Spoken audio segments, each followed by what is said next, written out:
शिव शंकर हर हर महादेव श्री आलोकेश्वर महादेव विश्व मंगल विधान करंतु बोलानंद कवार हरि हरि बोल मोताण पंडा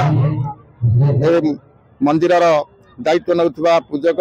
एवं एठारे पुरोहित करुवा यज्ञर उपाध्यक्ष ये यज्ञटी आमर जागर महोत्सव 5 दिन व्याप्त यह आरंभ हुए एवं आज तार पूर्णाहुति 2 दिन यज्ञ करा जाए गीता पाठ करा जाए चंडी पाठ करा जाए गीता यज्ञ चंडी यज्ञ यह 3 दिन हुए बहु लोक एठार समागम करती श्री आलोकेश्वर बहुत महिमा अच्छी जे निजे आविर्भाव हवा एक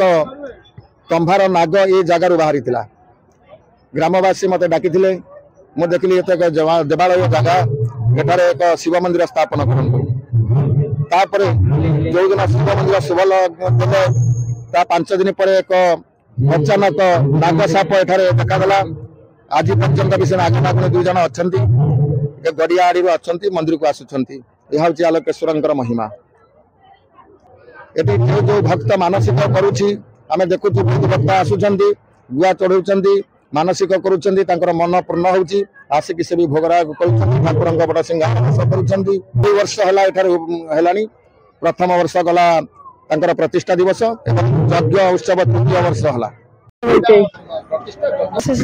मेन कुंडर यज्ञ आमर एमती 3 वर्ष पूरी 4 चलला आमर भल स्त्री लोग पुरुष लोग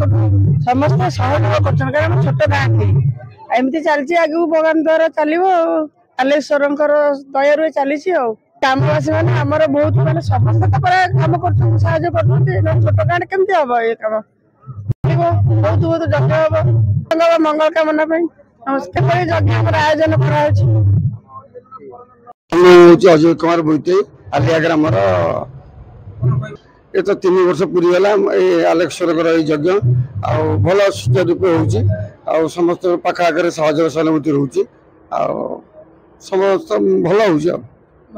भक्त तो आसुँच प्रसाद सेवन अच्छी 2 टाइम प्रसाद सेवन अच्छी भक्त मैंने आसुँच भल लगे बहुत बढ़िया ये दिन आसला बहुत खुशी लगुच बहुत बढ़िया लगुच 3 वर्ष पूरी गला बीतीगला ग्राम लोक मैंने आसुँच ठाकुर आशीर्वाद नौ समस्त मंगल हो पाखागर भी आसुँच भक्त मैंने आसुँच भक्त मान भी मनोकामना पूर्ण हो सुचारू रूपे हो।